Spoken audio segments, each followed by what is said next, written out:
ឃើញមកលោកហើយគឺចេះតែអស់សំណាញ់មិនបាត់ទេអ្នកណាក៏ចង់ឃើញបរិសុទ្ធឡើងល្អដែលបានត្បាល់ចូលក្រោមសម្ពុតស្រីណាវាគួរចង់សើត្រង់ណាទៅហ៎ខ្ញុំប្រាប់តែចុះណានាងដឹងខ្លួនទេថានាងគឺជាស្រីដែលគួរឲ្យស្អប់ជាងគេនៅលើលោកនេះខ្ញុំមិនដែលជួបទេតាំងពីកើតមកអូហូ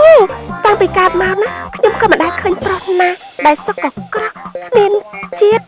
មានរសជាតិដូចជាលោកឡើយនិយាយជាមួយអ្នកណានឹងវត្តធីននាងទៀតហើយ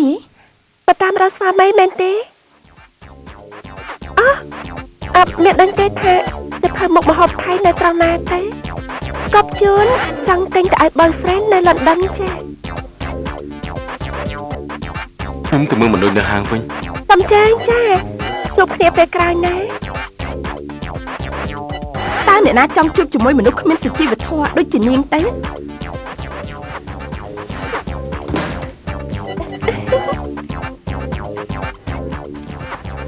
សូមអញ្ជើញខាងក្នុងបានចា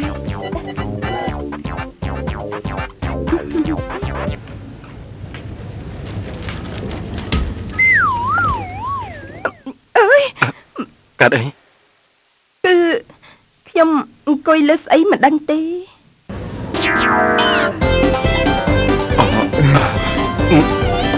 នាងអង្គុយលើស្លាប់ហើយអាហាររបស់ខ្ញុំអើយខ្ទេចអស់ហើយនេះគឺនាងទៀតហើយហ៎នេះនាងនេះឈប់សិនមិនបាច់លោឡាទេគឺសារ៉ាមិនរករឿងទេដែលនាងអង្គុយលើអាហាររបស់ខ្ញុំនោះនៅមានមុខមកនិយាយបែបនេះទៀតទេគឺខ្ញុំទេជាអ្នកខាតបងមើលចាស់សពុតរបស់ខ្ញុំប្រឡាក់អស់ហើយឃើញទេគឺតិចតួចតែមិនគួរខ្វែមនោះទេទៅបន្ទប់ទឹកលាងចេញទៅយ៉ាងច្រើនគឺអ្នកដែលឃើញគេស្មានថានាងនឹងរៀកដាក់សម្ពុតនេះទុំទុំមួយម៉ាត់តើចេះទេតែមិនខុសទេគឺនាងទេដែលអង្គុយខ្វាក់ភ្លេចខ្លួនឯងនោះ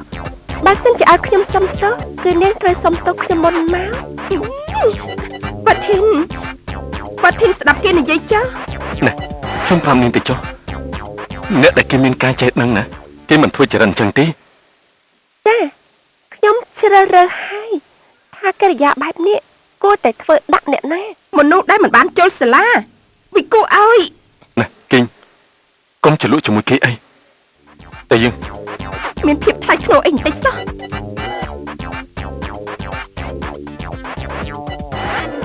វាអាងស្អីបានជាថាចៅយើងគ្មានភាពថ្លៃថ្នូរពិតមែនហើយណែក្មួយគេតើពួកគេជាអ្នកណាទៅ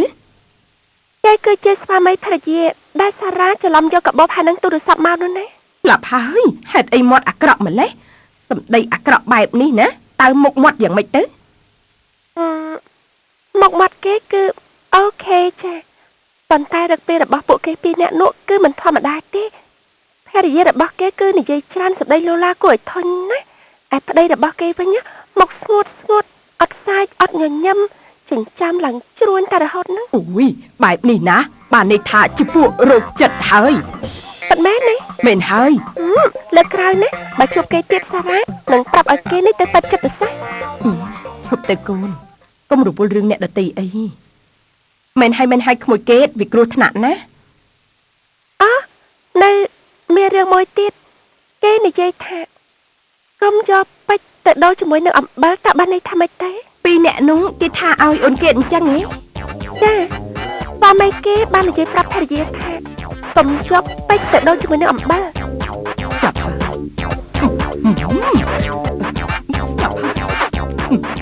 อย่างฉันไม่รู้อีกคนอย่างฉันไม่รู้จักรู้ความรักว่าเธอที่รักช่วยអំបិលមានតម្លៃថោកតែពេជ្រគឺមានតម្លៃថ្លៃនេះគេបានន័យថាគេថាចៅគេជាអំបិលហើយពួកគេគឺជាពេជ្រប្រុសស្អីមាត់ដាច់ម្លេះទុកខ្វល់ទេគ្មានអ្នកណាគេញ៉ាំពេជ្រកើតនោះទេគឺមានតែមនុស្សញ៉ាំអំបិលសារ៉ាមិនយកមកគិតឲ្យឈឺក្បាលឡើយនិយាយអញ្ចឹងយប់នេះសារ៉ាសុំទៅផាតធីជាមួយ my friend ណា No Yes Come on ពួកគេនៅស្រុកយើងមិនយូរប៉ុន្មានទេគេនឹងទៅលន់ដុនវិញហើយសារ៉ាសុំទៅនៅពេលដែលពួកគេនៅពេលដែលពួកគេទៅវិញសារ៉ានៅតែផ្ទះនៅជាមួយ Grandma ជួយរកស៊ីសារ៉ានៅបរទេសសារ៉ាឃើញគ្រប់កន្លែងហើយប៉ុន្តែសារ៉ាជាជនជាតិថៃឃើញតែផ្ទះសាលារៀនចេញពីសាលាទៅផ្ទះពីផ្ទះទៅសាលាសារ៉ាជាជនជាតិថៃពេញអង្គយ៉ាងមិនកើតទេណាសុំទៅណា please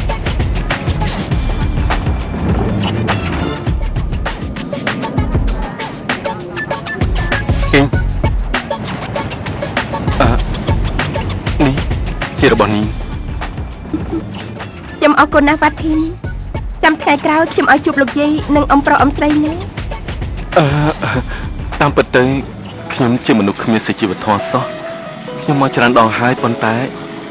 មិនដែលបានចូលទៅជម្រាបសួរគាត់ទេអញ្ចឹងថ្ងៃនេះខ្ញុំសូមទៅជម្រាបសួរគាត់សិនមិនបានទេ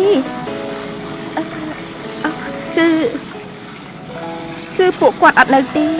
នាំគ្នាទៅធ្វើបុណ្យអស់ហើយខ្ញុំមិនបានជម្រាបគាត់ជាមុនចាំថ្ងៃក្រោយចាស់ណាអញ្ចឹងក៏បានដែរអញ្ចឹងសូមទៅវិញហើយណាចាសូមជើញមកហើយនេះឈុតអ្នកណាគឺឈុតកូនកេតនឹងណាទុកសម្រាប់រៀនដើរនិងអង្គុយហើយក៏ស្លៀកទៅញ៉ាំបាយនៅផ្ទះខាងណោះ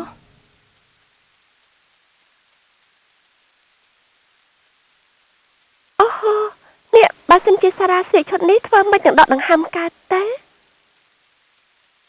កូនកេតកូនត្រូវទៅឡើងទៅផ្លាស់ឈុតនេះហើយចុះមករកម៉ាក់ភ្លាមកូនធុញគឺថ្ងៃណាត់ញ៉ាំបាយចិត្តមកដល់ហើយណាខ្ញុំហើយនឹងម៉ាក់របស់អូនកេតគឺត្រូវតែបង្វឹកអូនកេតឲ្យចេះគួរសមឲ្យបានល្អទើបបាន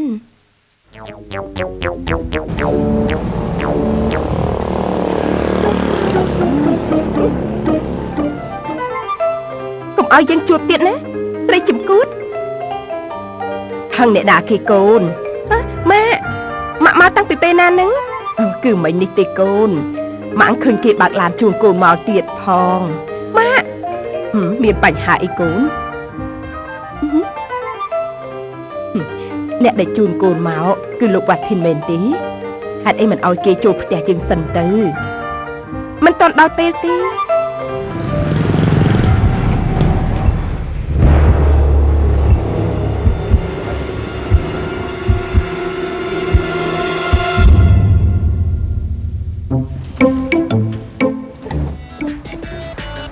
ម៉ាមីនេះឲ្យសារ៉ាស្លៀកពាក់ឈុតអីមិនដឹងទេសារ៉ាយល់ថាខ្លួនឯងមើលទៅដូចជាតួលេងល្ខោនលេងគេយ៉ាងម៉េចទេ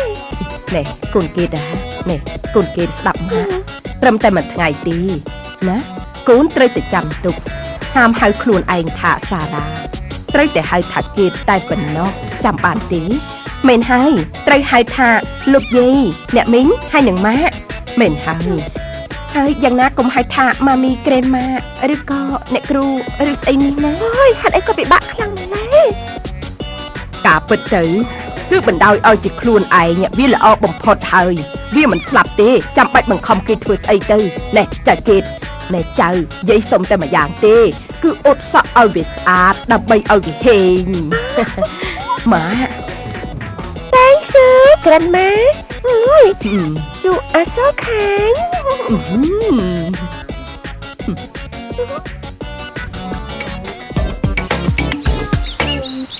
ចង់ឃើញនឹងក្មេងកេតសារ៉ានោះខ្លាំងណាស់តែអាកប្បកិរិយាមកជាតិគេយ៉ាងណាទៅ